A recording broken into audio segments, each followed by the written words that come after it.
we got the clock, you got 1 hour, and we got your next slide right there, which is you. There you are.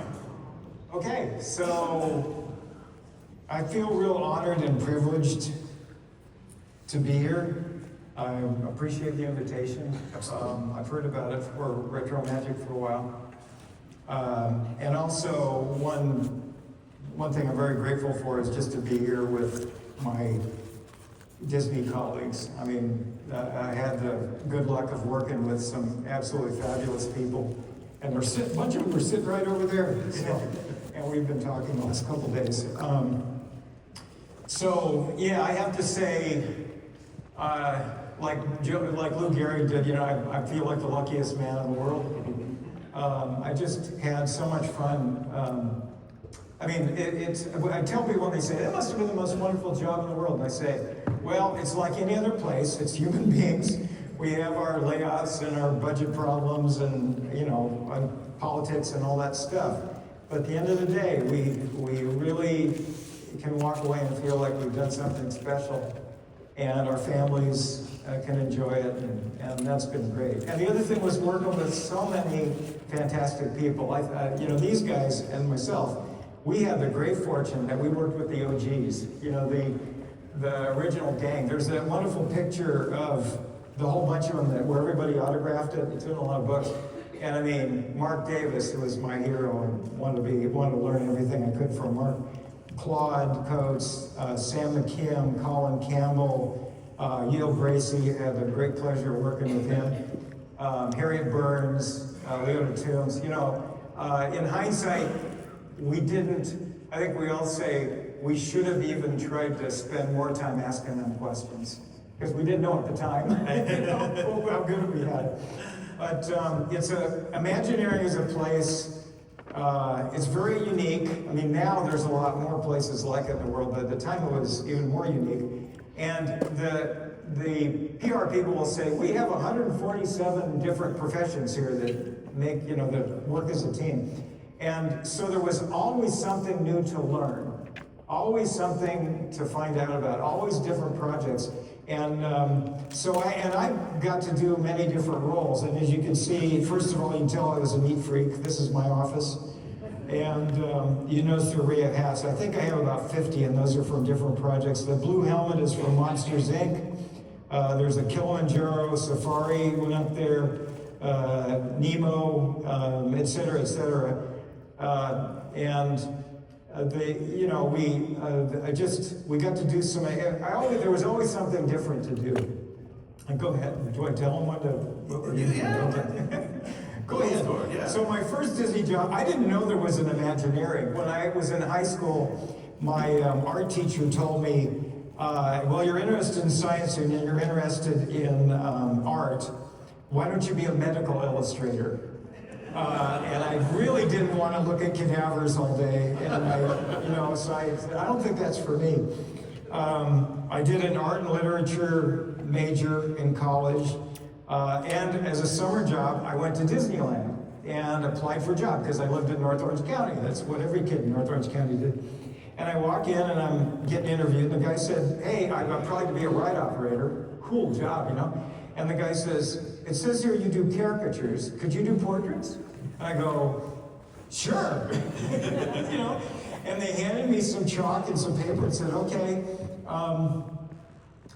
show us, do some drawings and bring them back in a couple of weeks." So I did. I drew everybody in my college dorm and came back, and the supervisor looked at him and said, "That's great. Okay, when can you start?"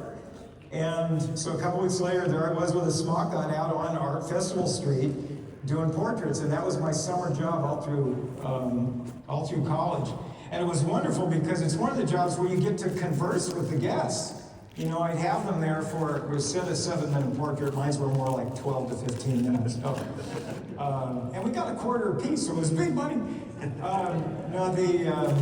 Anyway, I really enjoyed it, and it was like an 8-hour-a-day drawing class. So, you know, what a terrific advantage to do it.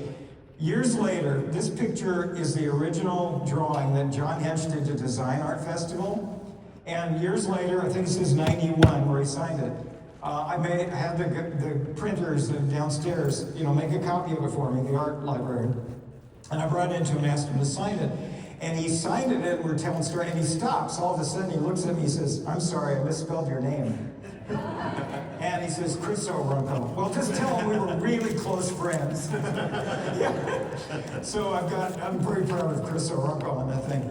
And for some reason, he painted one guy in the bottom. I don't know if you can see it, but there's a guy with a beard. They didn't let you have beards. The supervisors would come out with a ruler and check if your sideburns were too long, So I don't know what you got to, anyway. And it's a wonderful example of his work. He was a great mentor among many. And speaking of mentors, you'll see this guy. Here's a couple of us with lots of hair, lots of dark hair. Also a hero of mine and a legend in many ways. But I had the great pleasure in the model shop of working with him a bunch. The first job I think I ever did there was to carve little tiny Dumbo elephants about that big, quarter-inch across, for the Discovery Bay model. I was doing working on the circus line thing. And then I worked on the land pavilion that you've heard about, this amazing first version of that. And then I got to work on Big Thunder. And you can go ahead.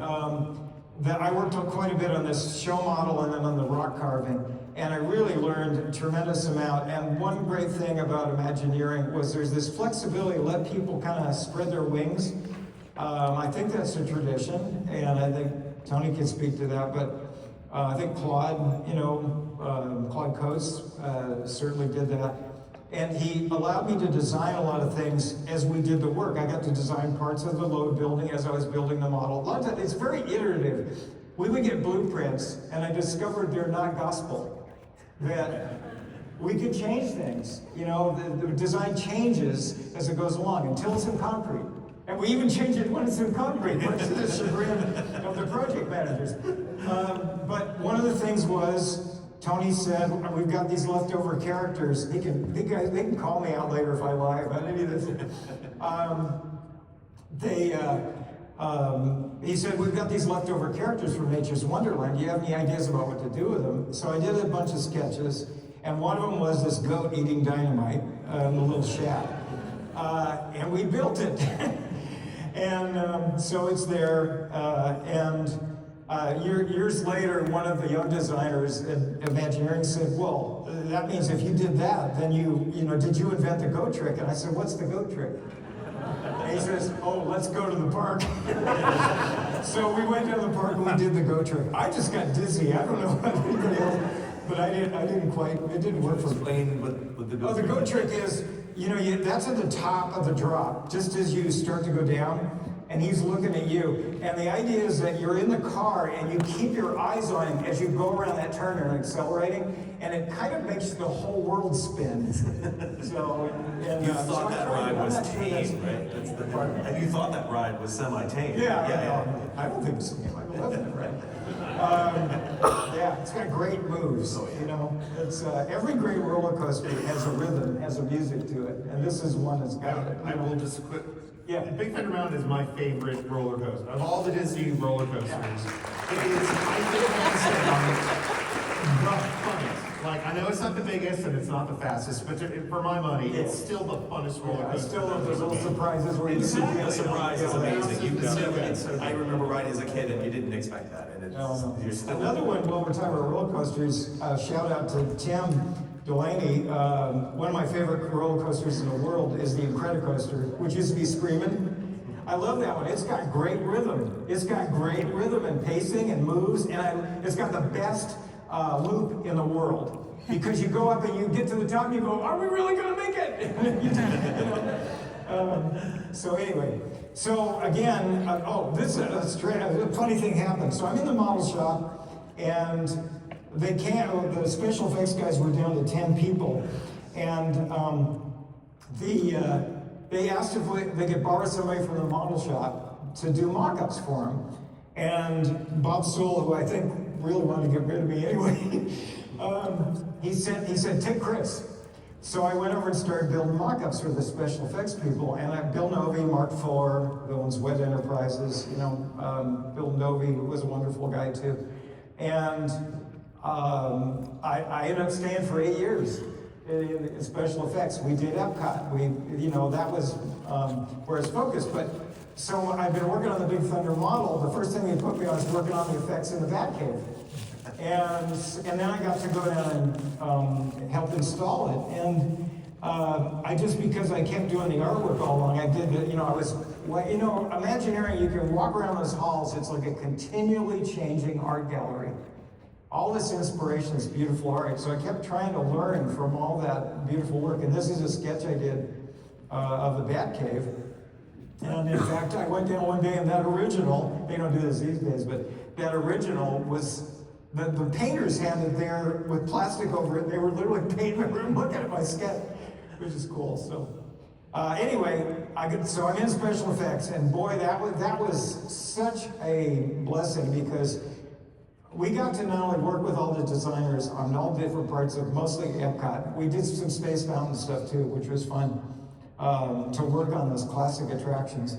But I got to go through all stages. I ended up in the field here, working on installing these things, and that's quite a process. So anyway, you see the different ones: World of Motion and American Adventure, and then each one of us had one pavilion to supervise the installation of all the effects that all the designers had done. And mine was American Adventure, so you can go on. And we have a slide on the volcano later, right? Yeah. Okay. Oh, I thought it was next. What happened to it? Uh-oh. After that one. Oh, there it is. Okay. Yeah. Anyway, so American Adventure, I spent hours on that torch. Some of the things we did that were fun was the light effects for the torch. I actually handmade those.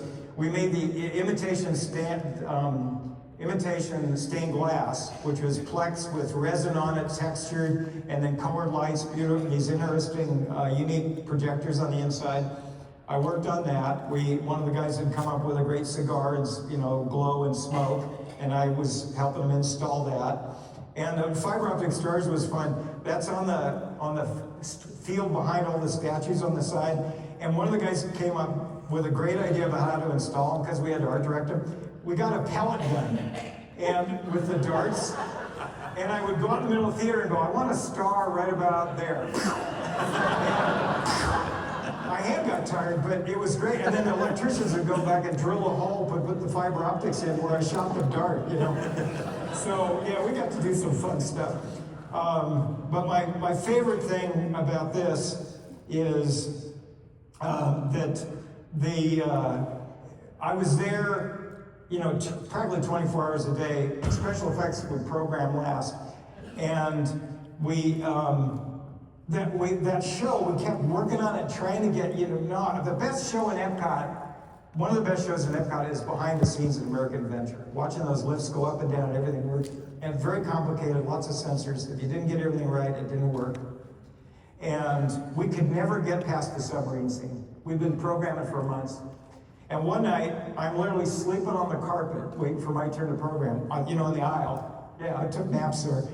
And we're listening, and you hear the music as they're programming it. We get the submarine scene, and you hear the music, and then you hear the end of it, and Rosie the Riveter and all this. I go, it's still running. It's still running. And this murmur, hey, the show made it past the submarine.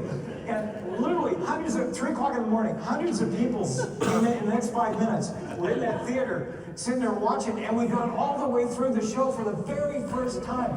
And there was this standing ovation at like 3:15. We made it! Of course, the next time we ran it and broke again. But within a week we had it working. So anyway, that's the great stuff you get to do. Well, this next one, the next volcano, you and I, when we spoke before getting together here. Todd has been talking about this for 5 years. I read, I can't remember what book it was, whether it was Birnbaum or the Epcot book. Who remembers the story of the dog food pump?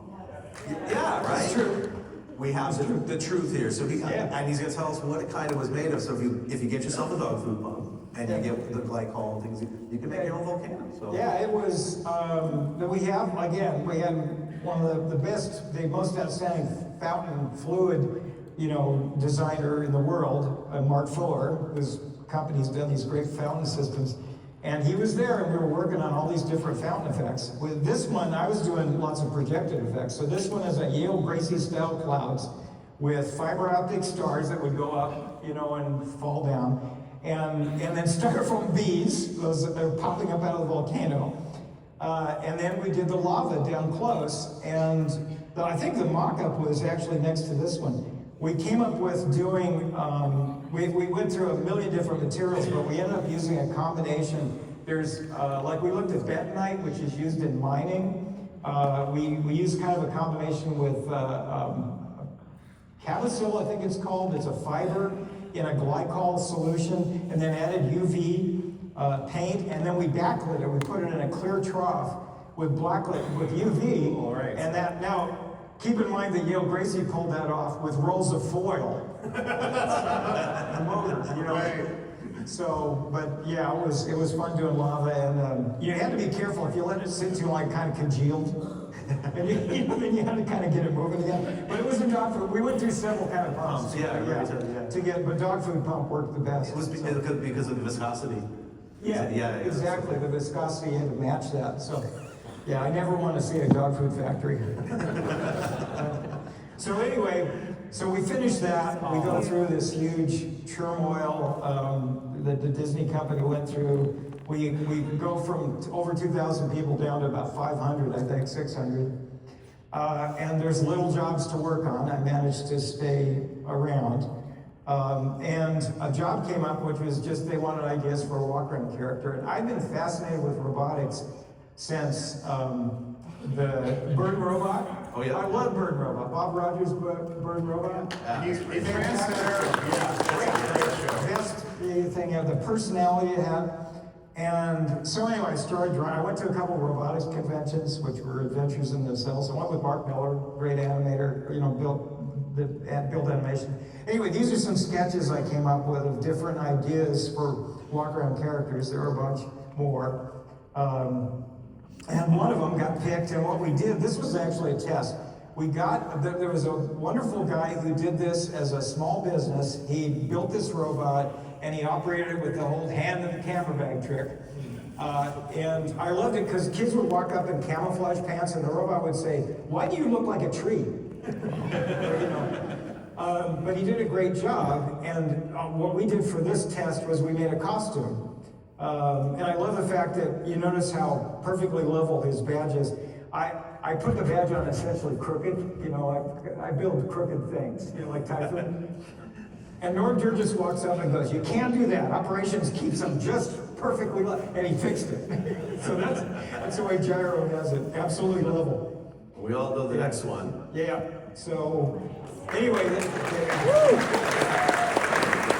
so I love, so again, Tony, you know, gives me an opportunity. We had this wonderful night where Tony and Randy had come up with this amazing, Randy Bright, had come up with this amazing concept, and I forgot who else was involved, but about using a simulator to go with our Star Wars attraction. And George Lucas was going to come in and see this, and we're all Star Wars geeks. So we hung around like a bunch of fanboys, you know, the meeting's at 5 o'clock or something, and we're out there lurking in the halls, hoping we'll get a glimpse of George. We didn't, somehow he got out. But Tony walks out of the meeting and said he really liked the idea. And by the way, he wants to get rid of the two-dimensional, he can correct me if I get this wrong, two-dimensionality, but by putting a figure in there. So it's not just a screen. And he's done this little napkin sketch, literally, of a little stick figure to the side of the screen.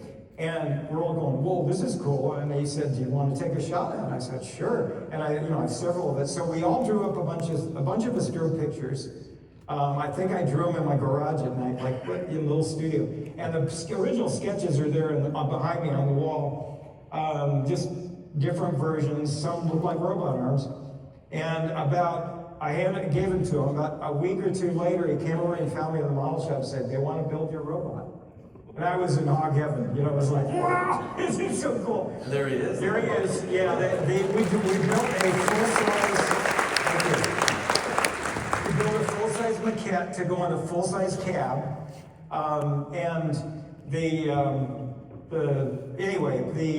that was what the model was, and this is him in the flesh. And I love the fact that Tom Fitz caught me one day and said, we did a presentation about Galaxy's Edge, which was about to open. And he said the biggest applause of the whole time was when we said, and Rex is coming back as the DJ. And he said the Disneyland folks at this presentation were, I was thrilled too. I love the remove before flight is still on him, and he's Yeah, gonna that fly. was something I just found that a lot of the parts of him are found. We had, Lockheed was in Burbank, so there were these aerospace salvage stores, and I went, and a lot of the details on it were parts I found, and I found that ribbon, and I took it on and thought, that's kind of fun. Yeah. So I've had a lot of pilots tell me they cracks them up every time. Now on this next slide, everybody gets to play a little game called Where's Tom? Oh, yeah. Yeah, our first trip to Galaxy's Edge with Tom, Morris, and a bunch of us. And we're wandering the whole place and everything. And then we get in this one shop, and he grabs my arm and says, Chris, you got to see this. And we go over, and here's this Rex, like this tall, with Pee Wee Herman's voice and all this animation. I bought two. One for my grandkids and I to break. And, anyway. So, okay, let's go ahead. Yep. Yeah, so after that, again, slow period, and the hotel people knew that they needed another water park down here. River Country was crowded, filling up by 11 o'clock, and they come up with the idea of a general, water park. They even had a name. They called it Typhoon Lagoon, but they had no idea what it was show-wise. And so they brought it to Imagineering, and a bunch of us threw together ideas. And we had a day where we posted them all up, and one designer put together a logging camp with sluices. One had put a Bermuda Triangle theme with all these crashed planes, and one was a Mayan temple. I'm not sure why, but it was a Mayan temple. And then I put up this idea. I was going at home. I was sketching in the garage again. And I said, what would tell you a big storm had been here? And I have read the Bible. I put these pictures on the wall. You'll see more later when it comes up. And Randy and Marty walked in the room, and Randy took one glance around the room and saw that and said, that's what we're doing. And so anyway, we'll get into that more when Kym's up here. But speaking of Kym, I worked on the Queen Mary project. Kym probably forgot this, but what are we going to do with the Spruce Goose? I found pictures. They were going to build a hangar for it at one time, which would have been a lot better than the big dome, which kind of made it look small. So this is my sketch of how to stage the Spruce Goose in our theme park if we've done the Queen Mary in a hangar that fit it. It was amazing. The Spruce Goose, which is the name that Howard Hughes hated.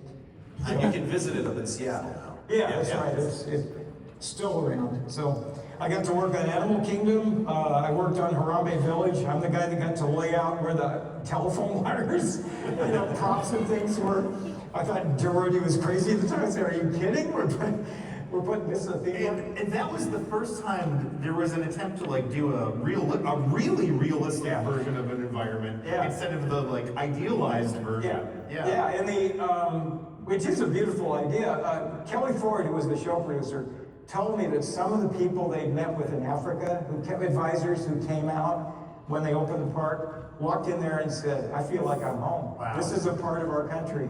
You've really done it. So that's a hell of a good review, right? Yeah. Now, the other thing was that you saw the gorilla, I got the gorilla. I just went and looked at it yesterday. Still like that. Henry, the hippo, was just in that same position with an ibis on his back. It was so much fun. And the video thing's gone. Okay, then, I wasn't able to go to work on that Animal Kingdom in the field, and this DCA project had started, and we started working on a Sierra area, and everybody on the team loved the Sierras.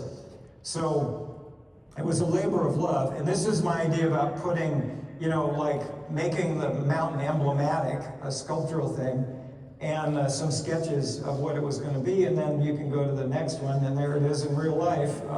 I sculpted the original little model. Thank you.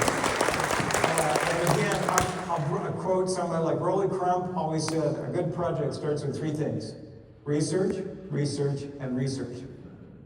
And we went to the Sierras, to Gold Country, over and over, Redwood, and we brought that back. The buildings are all based on real buildings. And the mountain, we were very careful about the look of the Sierra rock work, and that ride was so much fun to do. And I took my kids river rafting, which is one of I mean, that's nature's roller coaster, so you got to do it sometime. Go ahead. This is one of my best, most fun projects in that the original concept I had was that we do this big spiral drop, so the raft would go spinning and spinning and spinning down. And we had this, one of the best engineers in the world, Mark Sumner, worked on this. He also created Soren, so you know what kind of star he is. We did a full-size mock-up of the spiral thing. We put a turntable on a truck and spun the turntable and did donuts in the truck at the same time. And then he did a full-size mock-up of the drop, and he came back and said, I got good news and bad news. Nobody's ever dropped a raft before. We figured out how to do it. However, we can't do the spiral because we need about 150 feet high, and we've got 40. So he and I sat in a meeting. This is the kind of synergy you get. He and I sat in a conference room and came up with this idea, this over and under drop, that it would fit on the plan. And then I said, how can we do the spin again? And we went up on the full-size mock-up, and that's a story for another time, but he invented a way, very simply, to make it so when you do the drop, you still get a spin on the way down, which I call it a 1.5 Sumner on the way down. So anyway, that synergy was one of the most beautiful things about working there. That's just a quick sketch. And again, the tradition of WDI. This is at Walt's Barn. I met George there one day. I worked with George a lot. We got some great George stories. And you can see here we are dressed in the same shirt. So, and you can tell what great fashion sense the both of us have. But he came in after retirement, and he was working on lots of different projects. He designed the vehicle for us. I'd done like a concept sketch. He designed the vehicle for us. So here he was, one of my mentors, now helping me on a project. That's a really special aspect of Imagineering. Quick shot of the geysers. There is a geyser in California. It's up near Calistoga. In the play area, love doing that. This helped. This is DCA's Tom Sawyer Island, and then I got to work on Tom Sawyer Island later, which I absolutely loved because I was there as a kid. Went to Disneyland Design Services. Imagineering has these design things at every park, and I got to work on show rehabs and the Jungle Cruise and get to know these classic attractions just inside and out. This is when we added effects to the river. And go ahead.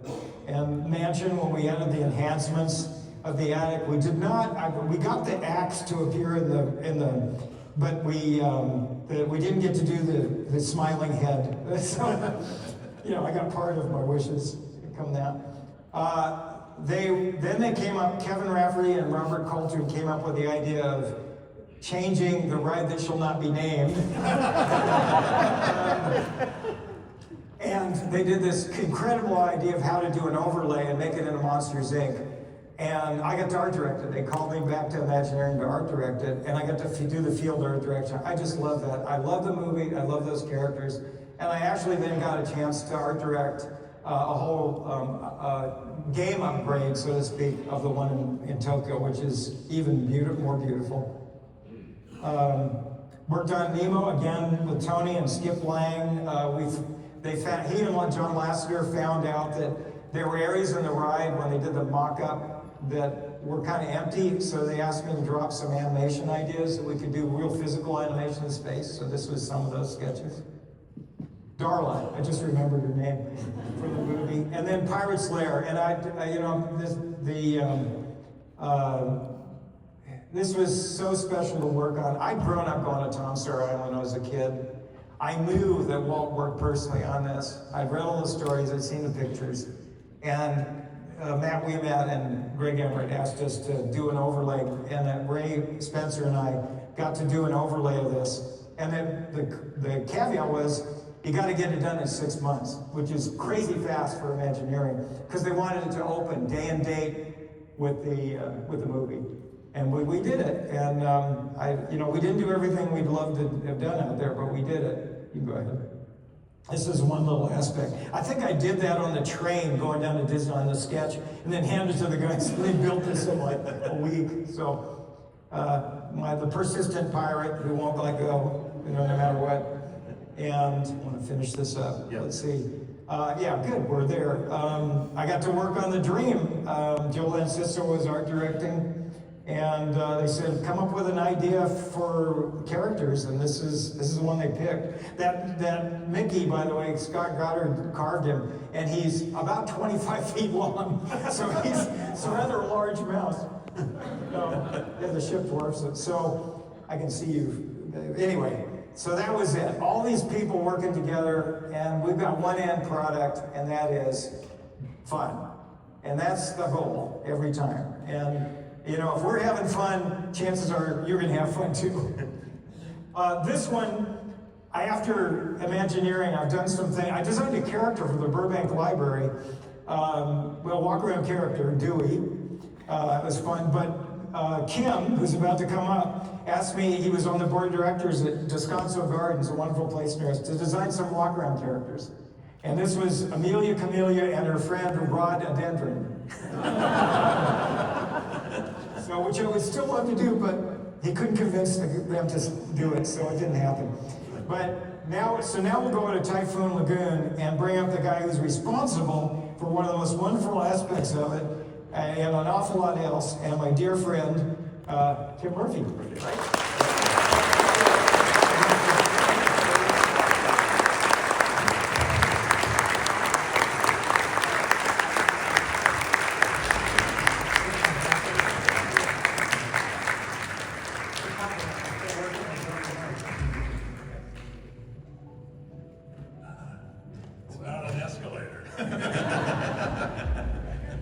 Well, we wanted to do the hydro later, but we didn't have the budget. It's right there, Kym, yeah.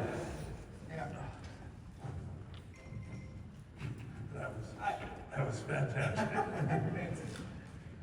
Yeah, we got to do a lot of fun stuff over the years. Let's see. He was always, I tell you, the joy in this guy's face all the time on projects was fantastic. So I'll just describe a couple of concept sketches, and then he can talk about how we actually made them work. So this was my sketch of the upside down boat. And I loved it. I was trying to find my picture of me with my 2-year-old son, who's now 38, inside looking out the portholes of the sharks. But I just really enjoyed it. And the snorkeling was so much fun. I really loved that. You go ahead. This was one of the first sketches that was up when Randy said, that's what we're doing. The only thing was he looked at, I researched again. I've done this as a paddle boat, a Florida paddle boat. They used to, run the oranges up and down through Florida. And he looked at it and said, we don't need any more paddle boats, and make it a fishing boat. So that's why it wasn't, this isn't what we did. And the next one, this is actually the first thumbnail. I did that one night trying to come up with ideas. I also did a woody wagon stuck up in a tree. And we got the woody wagon, but we ended up putting it in a tree. So were his drawings really difficult to implement? Were the drawings hard to implement? Like Well, I'll tell you the difficulty. Well, first, I want to say that I don't see how Imagineering could have been described better than Chris described. It was that was really fun to listen to and wonderful. I did, the first time I walked onto the property at Typhoon Lagoon, the thing I noticed is that I suddenly went onto an angle and had to walk like this. Because Chris's architecture, everything was just galley west, and I'm sure virtually all of you have seen Typhoon. But it was probably as fun in terms of design and architecture as anything on the property. So, remarkable. And the first, I don't remember how the whole shark reef thing started. So I came to someone and mentioned, wouldn't it be great to get people in the water, with critters, especially at this particular facility. And Chris is one of the first people I talked to, and my rudimentary drawings, which actually helped because Chris well, and he thought they were pretty cattywampus with, yeah, this will work. But I had, you know, these two coral reefs with a island in the middle. And Chris looked at it and kind of went, oh, well, that's pretty boring. And came back with this great steamship, you know, that's cattywampus. And the whole idea, in fact, I don't know if you have that picture of Michael looking at the one of the models with me, and he's looking at that shark reef. I don't know if I sent that to you or not, so we probably don't have that. It's in here. But here's Chris's steamship, and here are the this is on a model on a table, and here are the two 500,000-gallon coral reef areas, and here's Michael. I wonder if this is going to work. Because the whole idea was that lots of people, like probably 75–80% of the people in this room, would love to go out onto an actual coral reef and dive, but having to get in a boat, having to put on gear, and having to flop over the side, you know, a couple miles offshore, most people, just a vast majority of the people won't do it. I mean, in their lifetime, they were never going to do this. So we thought, you know, here is a totally controlled environment with Disney everything everywhere. Its Achilles heel, to some extent, was the fact that you did have to use the locker room, you did have to use gear, you did have to go and get, you know, shower under a waterfall. But ultimately, you got to go into a coral reef with actual sharks and wonderful, beautiful coral reef fish. And of course, Rush Studios in Chicago, corals. And right off the bat, we learned some interesting things, that we were going to put shade structures over it, you know, these wonderfully, you know, angled shades. Working on that. I remember working on that. That's right. We had, and you came up with drawings, and we were going to have them, you know, they would be wind appropriate, and you know, hurricane appropriate. And then more and more, we got the critters in, and we had, you know, my daughter Kelly is sitting over here, and she was one of the first people. She and I went, before we even had the animals in, we were in there snorkeling just to get a feel for it. And we started bringing animals up from the Keys, and just to jump forward, it probably inadvertently, in a way, was one of the most, if not the most successful aquariums anywhere. I mean, the lifespan and the health of the animals. You know, the Living Seas is a very healthy place, but this was even a jump ahead of that and any other aquarium that I've ever seen.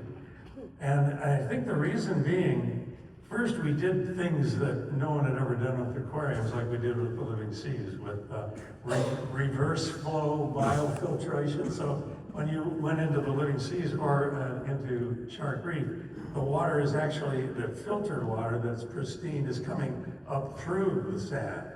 So the sand is always just beautifully clean, but we let the algae grow on all of the walls, for those of you that have been in there. And of course that drove our Disney maintenance and operations people. Like the other pool I had the opportunity of designing was at the Beach and Yacht Club, which has, you know, a sandy bottom and beaches and a beach. So this cleanest water came up, so the sand was always beautiful, and yet the walls were you know, covered with algae. And if you watch, we kept the water at 78, so people, instead of looking at the algae, they were kind of like, oh sorry, Martha. And so the water it would come up, and the animals were, you know, phenomenal. And they were, if you look, they were pecking at the walls and they were pecking at the coral. So they were eating, along with other things and vitamins, but they were eating what they would eat in an actual coral reef. And I think the experience for millions of people actually, went through Shark Reef, and the experience was one of experience of a lifetime. And we, Chris and myself, and others, Tony probably, and Tom over there. Tom was, he was, helped us design the shower room, and but I think most people thought that this was something that we'd never ever had the opportunity to do. And if you spoke with them afterwards, and a lot of like people from Europe, oh my gosh, oh, thank you. Well, I don't know if you guys knew this, but there were drawings that John Hench did back in the 50s of a shark tank that could have been adjacent to 20,000 Leagues Under the Sea, that they wanted to have people swim with sharks back then, and that idea was taken to the contemporary, but it never happened. So you guys pulled something off that was in the works for, decades, so. Well, there was a time when, I think my favorite thing, ride was the subs. I mean, I was just totally, captivated by the subs.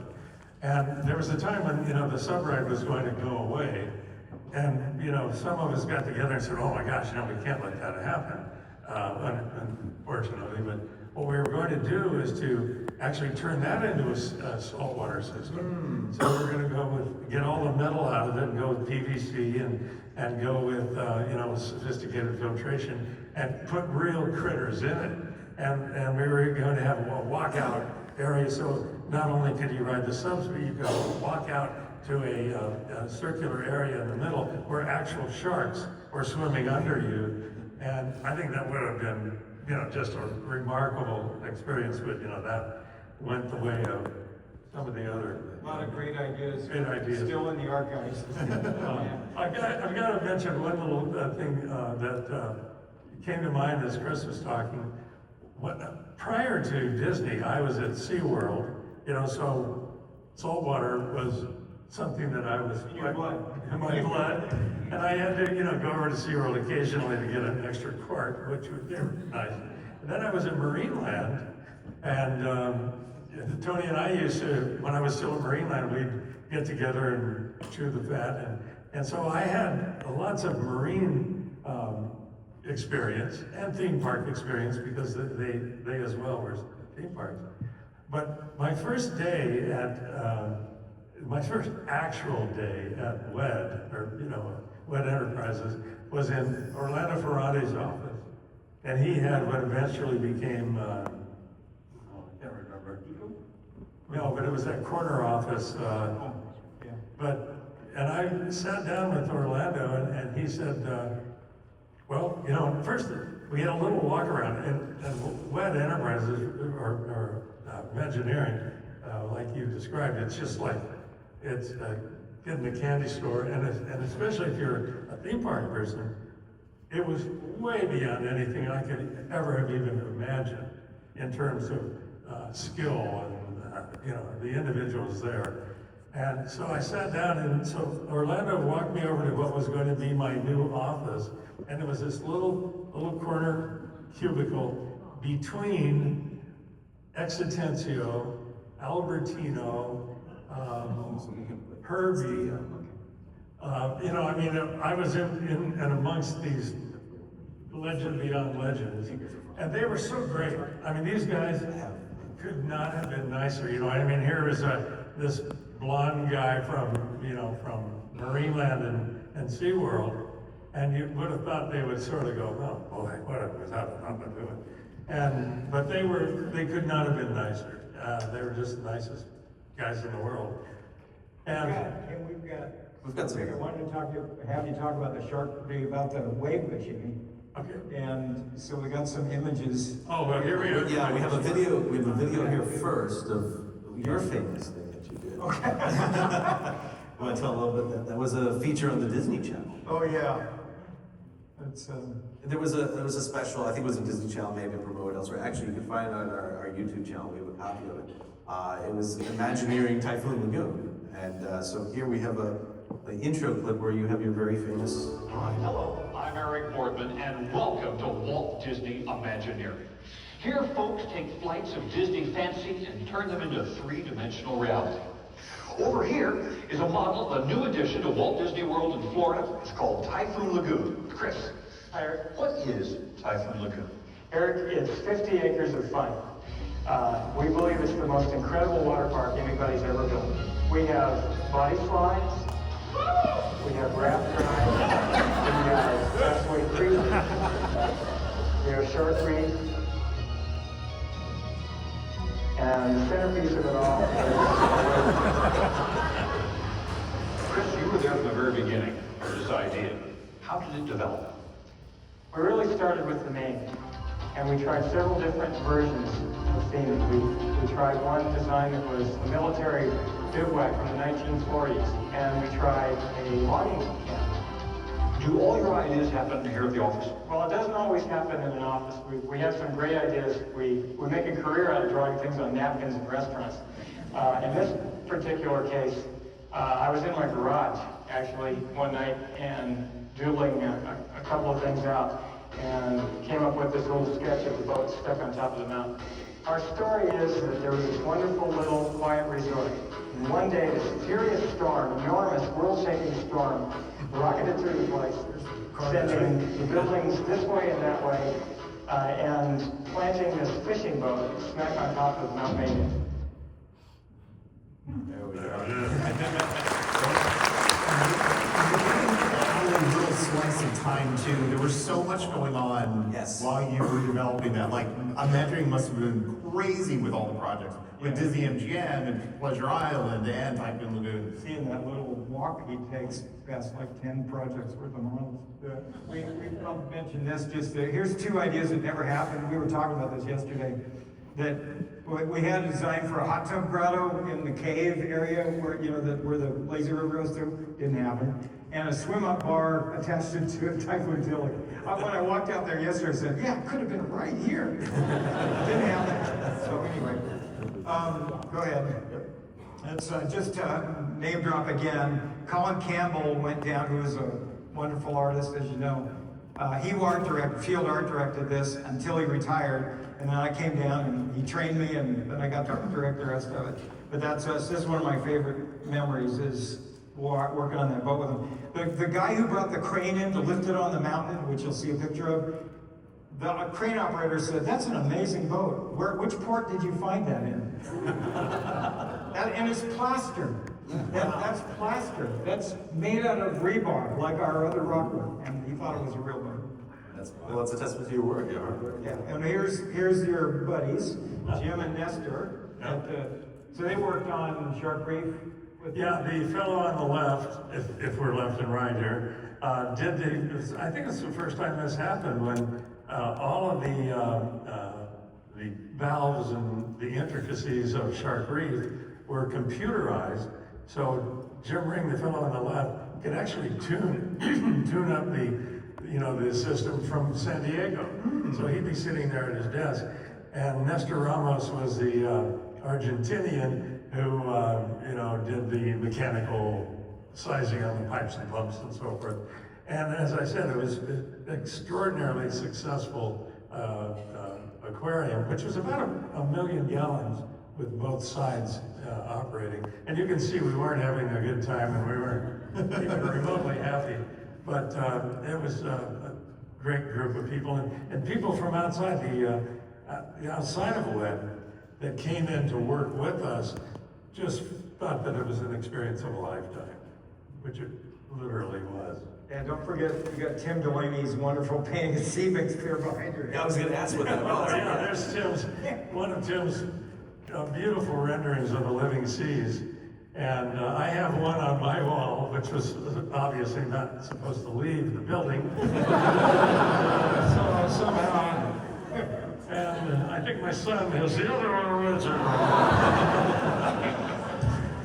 So There's the reef. this was, and we did keep the water at 78 degrees, which was one of the people ask about quite often when they go in. So we finally did have, the waterfall behind that you had to walk through, and that water kind of tuned you up for getting into Shark Reef. But we kept the water at 78 so that the biology of the system was able to maintain a large load of critters, and they're not housebroken, right? So, you know, and this is the first non-chlorinated pool, swimming pool, they classified it, not only in the state of Florida, but virtually anywhere in the United States, because no chlorine, because of the critters, and we used ozone, and we used this reverse flow biofiltration, so the water it was immaculate.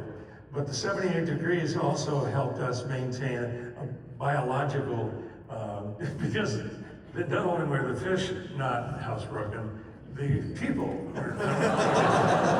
And so one of the code words was PP on the left, PP on the left. And, but also suntan lotion and all kinds of things, and yet you could see the water was just like, and very gratifying. And of course, the capsized freighter gave us the opportunity to get down there and actually see how the fish were doing and check them out. And one of my favorite projects for sure. How many here swam on the reef?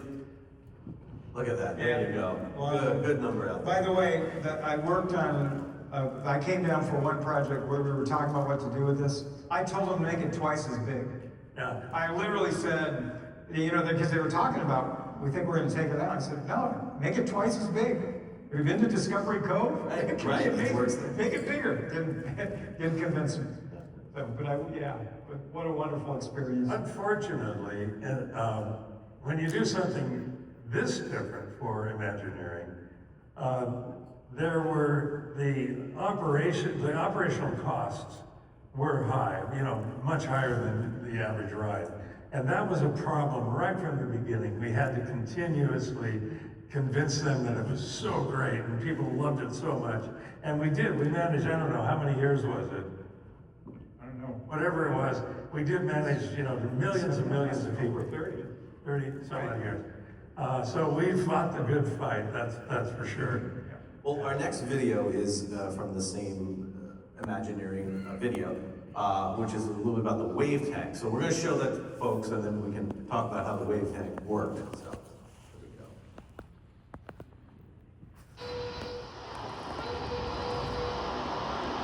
If you ever wanted to avoid Bridges' impression, well, this is the place. Shark Reef. Oh, sorry. Imagineers have created this saltwater wonderland within Typhoon Lagoon. Besides schools of exotic fish, there are bonnet-headed sand-hound sharks. Now they tell me they're quite small, but I decided not to measure.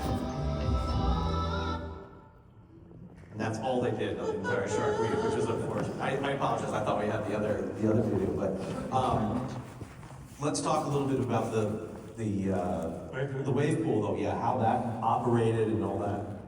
Well, it was one of the most sophisticated wave pools that anyone had constructed. There were wave pools out there, but in Ireland, there was an engineering firm that we had found, or people had found, and the wave pool itself, you know, you've seen the shape of it basically, and it had the capability, it had chambers all the way across at that rocky area where the waves were generated, and once those chambers were filled, they could be released, and boom, a big wave, you know, popped up. And as Chris found the other day, because he got in the water, you could be tumbled and your shorts could be pulled right off. Yeah. So the intriguing thing was, you know, for a surfer, is with the computer, you could release or sequence the release of those chambers and create not only a forward break, but a right to left break or a left to right break. So as surfers, you know, when you're at the beach, you know, you're looking to see how the waves are breaking. And very rarely, you know, they used to be doing surfing competitions there. I think basically the wave for the guests was about 3 to 5 feet. And it was a pretty good wave, you know. You'd see people scrambling and you'd hear the oohs and ahs. But we could put in an 8-foot wave out of that An 8-foot wave goes over the edge of the side. Right over the edge. That's how high it is compared to what we usually. So my one night or one day, I was in a. I happened to meet my wife at Balboa at the Wedge. I was surfing the Wedge, which some of you probably have heard of. It's a big break that comes off the riprap there, and so that's where I lost my trunks the first time. But I was in this movie that Bruce Brown did. You've probably heard of Endless Summer, some of you. And there was a movie he did before that, which was called Surf Crazy, and that's where we met. That's 63 years ago. But the waves at this particular, one of the guys knew that I was in that movie, and he said, "Would you mind just getting in the pool, letting us put the largest break we can do, and see, we'll film you underwater to see what happens to the guests. You know, see what happens with it. 3 foot, 4 foot, 5 foot." So once you, yeah, Kym, my son Kevin was with us. So first we got in and we just body surfed for a while, and it was really great. And then they got the cameraman under there. And once we got up to like a 4 to 5 foot wave and let it break right on us, you could see where a grandma would be going.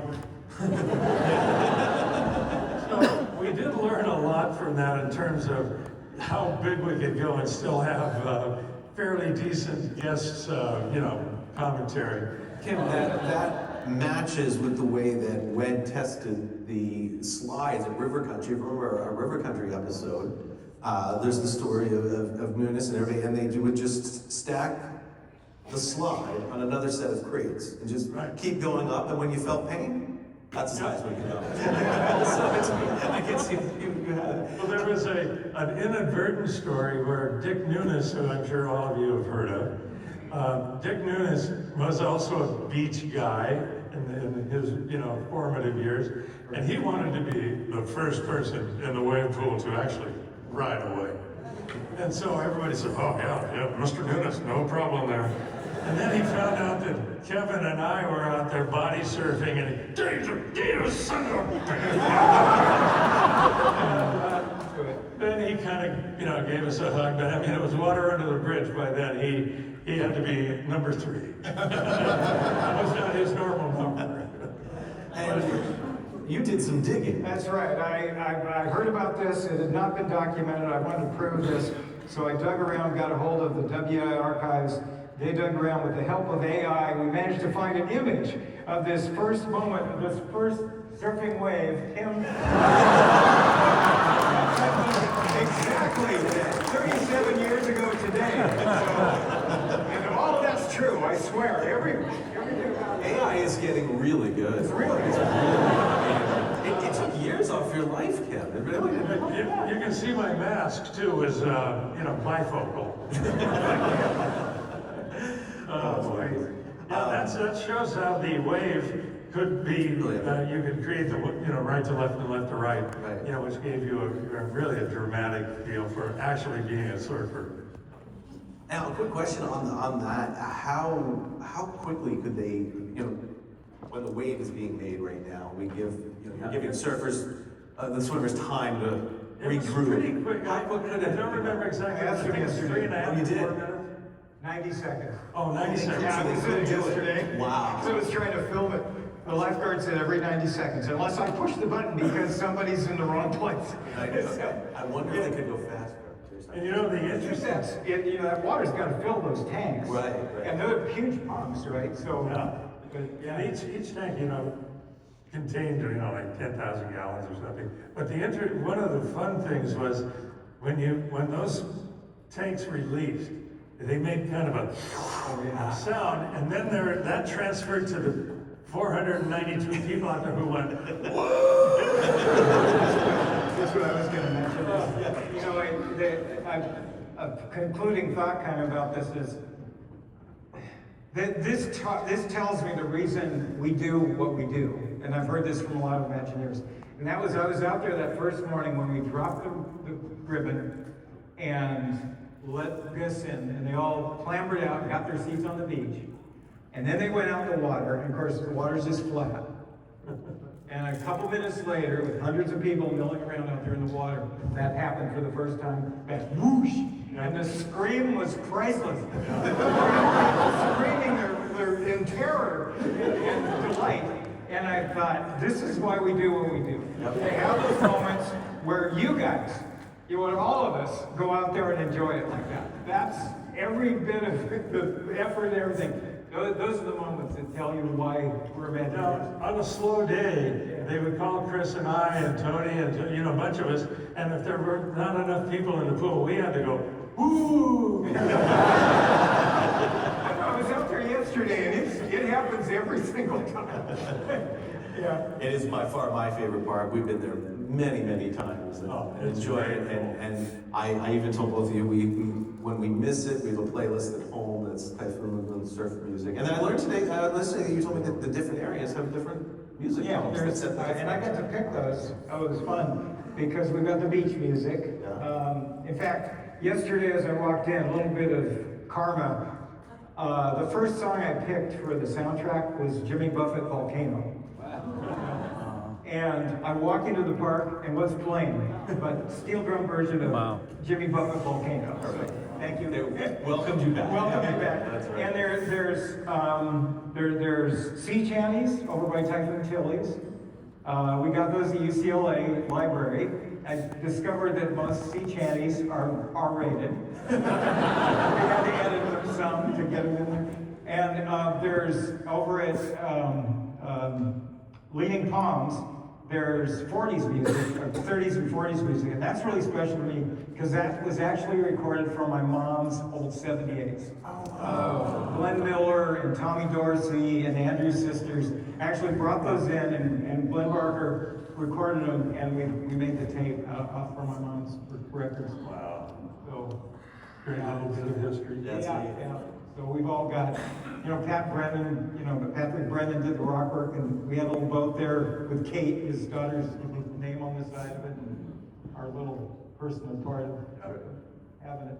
So what we'll do too is, I know you sent me a video of you surfing yesterday. It did make it into PowerPoint. We'll get the something, because with movie night, we can play that. Oh, cool. So we'll play your little cowabunga moment. See, I got a film of what it's like to be in the wave. Inside the wave. Inside the wave. Underneath the wave. So we'll play that tonight for everybody on Movie Mug. But Kym and Chris, thank you so much for coming. This is a great.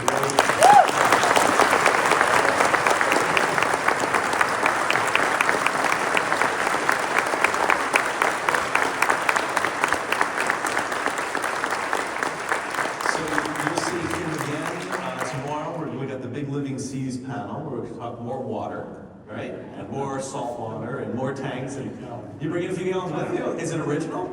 Oh, yeah. All the seas of the world poured in together to make it.